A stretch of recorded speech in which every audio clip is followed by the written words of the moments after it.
friends and families, welcome to SJ YouTube channel.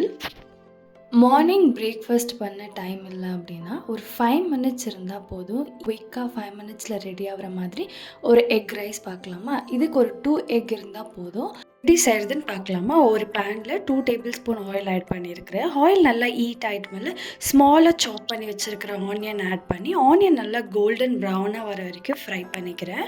So இது கூட ஒரு 1 டொமேட்டோ ஆட் பண்ணியிருக்கேன். டொமேட்டோ நல்லா ஸ்மாஷ் ஆகிற வரைக்கும் ஃப்ரை பண்ணிக்கலாம். ஸோ பெப்பர் பவுடர் யூஸ் பண்ணாமல் நம்ம வீட்லேயே இந்த மாதிரி க்ரஷ் பண்ணி சேர்த்துக்கணுன்னா ஃப்ளேவர்ஃபுல்லாகவும் இருக்கும், டேஸ்ட்டாகவும் இருக்கும். ஸோ பவுடர் கூட இப்படி ஆட் பண்ணுறது ரொம்ப பெஸ்ட்.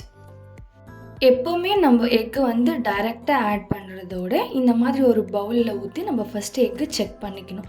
இது இந்த ரைஸ்க்குன்னு மட்டும் இல்லை, நம்ம எக் கிரேவி பண்ணாலும் சரி, எக்கு ரிலேட்டடாக நம்ம என்ன குக் பண்ணாலும் ஃபஸ்ட்டு எக்கை செப்பரேட்டாக ஊற்றி இந்த மாதிரி செக் பண்ணி வச்சுக்கிறது ரொம்ப நல்லது.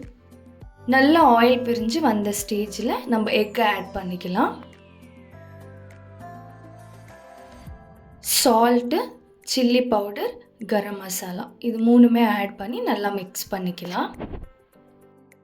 எக் எதுவுமே பேனில் ஒட்டவே கூடாது. ஸோ நல்லா ஸ்க்ராம்பிள் ஆகி வந்த ஸ்டேஜில் நம்ம ரைஸ் ஆட் பண்ணிக்கலாம்.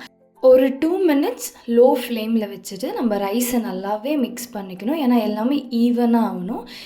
இந்த ஸ்டேஜில் நான் பெப்பர் ஆட் பண்ணிக்கிறேன். பெப்பர் ஆட் பண்ணி ஒரு 2 மினிட்ஸ் நல்லா ஒரு மிக்ஸ் கொடுத்துட்டோம் அப்படின்னாக்கா இந்த ரைஸ் ரெடி ஆகிடும். பிரேக்ஃபாஸ்ட்டு செய்கிறதுக்கு டைம் இல்லைன்னு சொல்லி பிரேக்ஃபாஸ்ட்டை ஸ்கிப் பண்ணுறதோட இந்த மாதிரி ஈஸி ரெசிபியை ட்ரை பண்ணலாம். இந்த வீடியோ உங்களுக்கு பிடிச்சிருந்தா மறக்காமல் லைக் பண்ணுங்கள், ஷேர் பண்ணுங்கள், நம்ம சேனலை சப்ஸ்கிரைப் பண்ணுங்கள். தேங்க்யூ ஃபார் வாட்சிங்.